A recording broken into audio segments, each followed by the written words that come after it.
Hola Franco, ¿cómo estás? Hola Maya, ¿todo bien?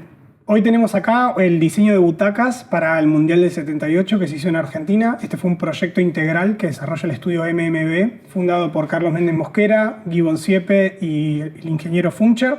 Este es un proyecto que básicamente toman como petición de un estudio de arquitectura y hacen el desarrollo tanto de las butacas como la señalética y parte de como toda esa puesta integral de lo que fue eh, el diseño para los estadios. Fue un proyecto que no solo abarcó el diseño de butacas, sino una apuesta integral de lo que eran los diferentes espacios dentro de los estadios. También hicieron el diseño de señalética y a partir de un sistema que ellos elaboraron que se llamó Puntograma. Y básicamente lo que vamos a charlar es un poco cómo fue ese contexto, ¿no? Y cómo nace esto en esa Argentina del 78. Sí, la verdad que es un episodio súper interesante a nivel histórico también, pero antes de arrancar me gustaría describir el objeto para nuestros oyentes. La verdad que es medio difícil, es un objeto que todos vimos, es una butaca de un estadio, todos nos sentamos en una. Esta particularmente tiene un color que a mí me encanta, que es un verde manzana, en esa época haber sido un poco más furioso, hoy en día está un poco más gastado, tiene una terminación rugosa. Está hecho de poliamida, es un termoplástico. La elección del material es porque es súper resistente a todo el tipo de la intemperie y el uso. La forma es bastante simple, tiene algo ergonómico, pero no súper ergonómico. Son volúmenes bastante rígidos, uno diría, excepto que acá al frente tiene un radio bastante grande para poder sentarse de manera cómoda. Tiene estos encastres para poder poner la estructura metálica que serían para armar todas las hileras y hileras de butacas. Acá en el medio podemos ver que tiene un drenaje para la lluvia y en el respaldo, que es bastante bajo, digamos que no sería algo muy cómodo a un tiempo demasiado extenso. Era un sistema que básicamente tenía estos elementos plásticos y unas estructuras de metal y madera, que era lo que permitía anclarlos, ¿no?, a los estadios. Pensemos también, esto acompaña una puesta arquitectónica de la época, ¿no?, de finales de los 70, en donde los estadios eran en general abiertos. Esto está pensado de manera modular, ¿no?, de manera que podamos reproducir y generar como esa piel cubriendo las gradas. Y como decías, ¿no?, es bastante geométrico, acompaña el cuerpo, pero con un grado de síntesis importante y no es que copia el cuerpo de la persona. Esto es interesante porque es un proyecto que está muy en la mano de lo que uno entiende o imagina por diseño industrial, ¿no? Cuando uno estudia en la carrera y empieza como a trabajar, le empiezan a enseñar como estas cuestiones más tecnológicas, técnicas, productivas. Esto es un poco lo que uno aspira, se imagina, ¿no? Algunos conceptos como la idea de sistema, ¿no?, la idea de reproductibilidad o de modularidad, ¿no?, de estos elementos que se multiplican, se repiten, que son eficientes a nivel productivo. Son esas cosas que uno imagina de lo que el diseño industrial sería idealmente. Es un poco lo que vemos acá.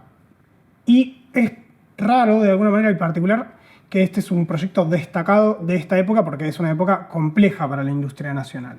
Para poner un poco en contexto esto que me decías, para mí que era un par de años atrás, Argentina venía de una época de industrialización, producíamos objetos de calidad, la verdad, y con un diseño que era increíble. Sí, o sea, pensemos que en esta época había grandes marcas argentinas en diferentes rubros que incluso hoy, no sé si podemos decir que hemos terminado de llegar de vuelta, ¿no?, a ese nivel de industrialización. Argentina producía electrodomésticos, industria electrónica, había muy buen desarrollo arquitectónico, había empresas como Tonomac, como Aurora, como Televa, que estaban desarrollando televisores, radios. Empiezan a aparecer los departamentos de diseño dentro de las empresas, aparecen algunas de las primeras figuras, ¿no?, como de los diseñadores como Hugo Kogan, como Julio Colmenero. Ya la industria del mueble, por ejemplo, alcanza un grado importante de desarrollo, aparecen varias marcas, incluso empresas como Buró, que desarrollaba mobiliario de oficina. Entonces, venimos de una época de como un auge importante del diseño. Ricardo Blanco, que es un diseñador muy reconocido, tal vez para quienes no lo conozcan, fue uno de los que también escribió mucho sobre este tema y él lo define como el momento de mayor desarrollo del diseño en Argentina, ¿no? Este contexto tan efervescente, ¿no?, implicaba que veníamos también como una idea de orgullo nacional. Sin embargo, Argentina, y como sabemos hasta el día de hoy, se caracteriza por mirar hacia afuera, ¿no? Y alabar más el diseño del exterior que el de acá, ¿no? Como empezar a pensar que el diseño de afuera es mejor. Sí, pero me parece que igual te quiero hacer un comentario porque hay una historia muy interesante.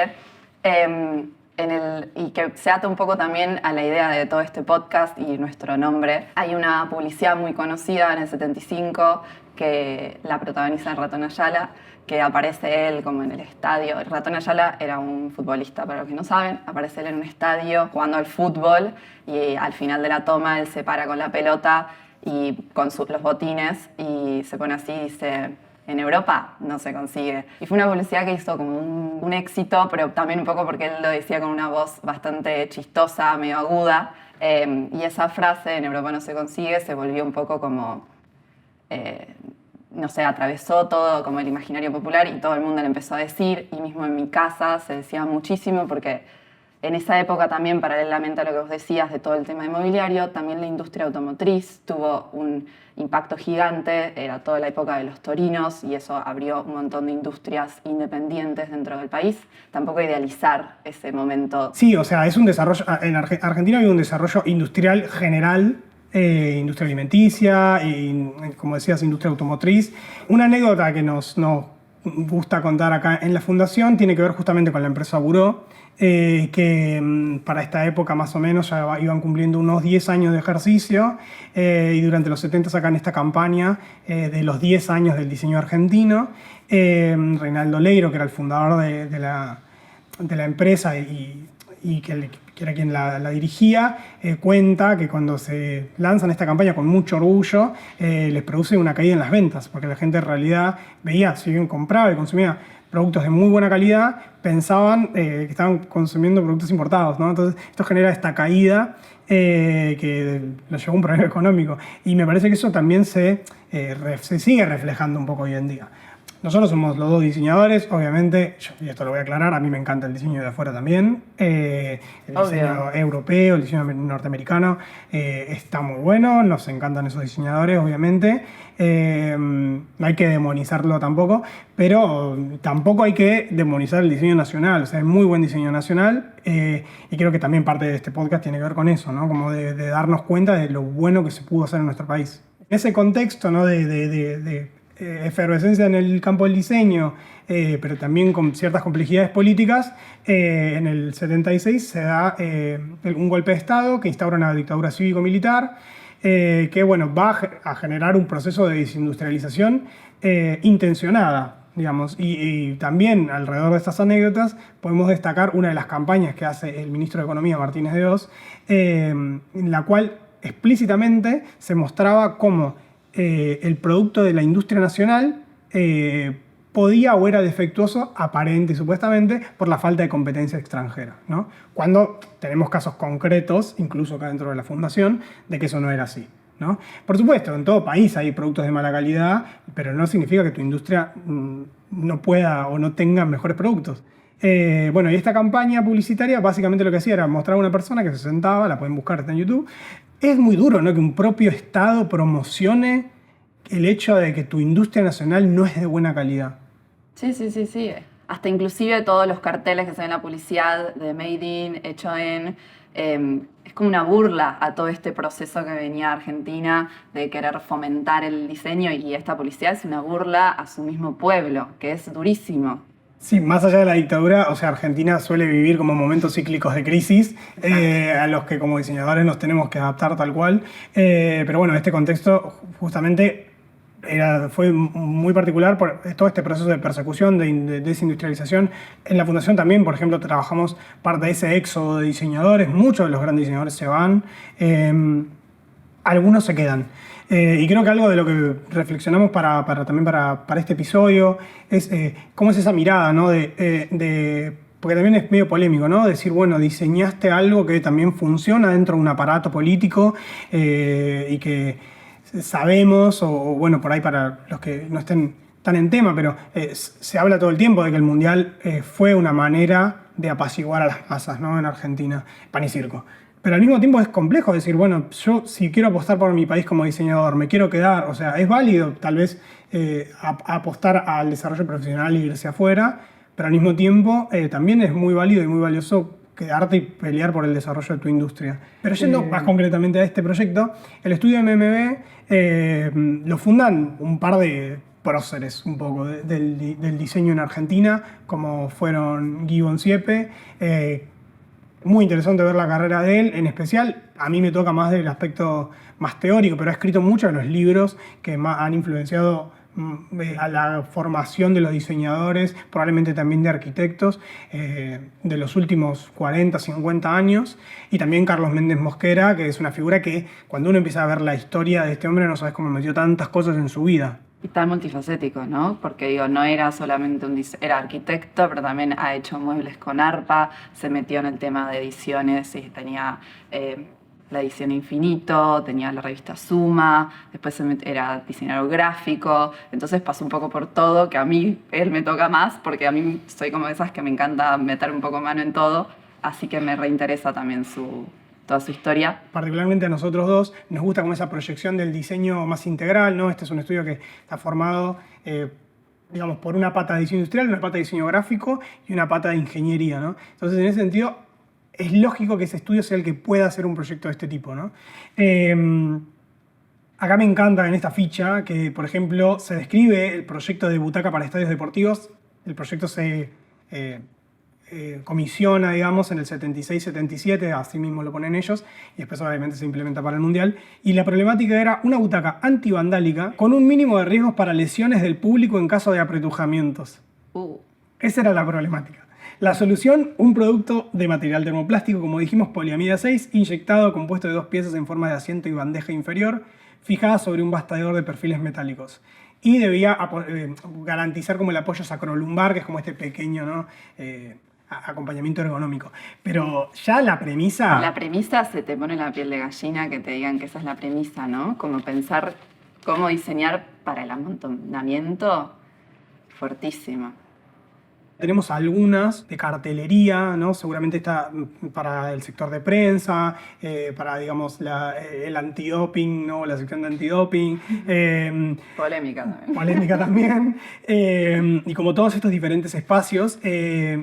Y bueno, me parece como interesante eso, ¿no? El carácter como industrial y gráfico simultáneo. Este es un claro ejemplo, como lo vemos acá, lo que tenés en la mano, de dos profesiones trabajando juntas en su mejor expresión.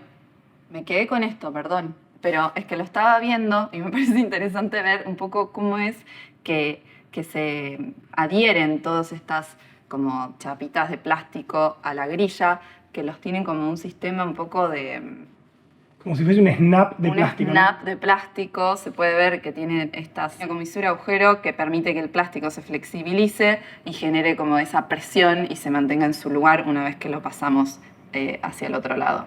Pero bueno, son esos pequeños detalles que me parecen súper interesantes porque aparte parecen tan modernos y tan avanzados, ¿no? Sí, y son cosas que solamente podés saber observando el objeto a esta distancia que la tenemos hoy.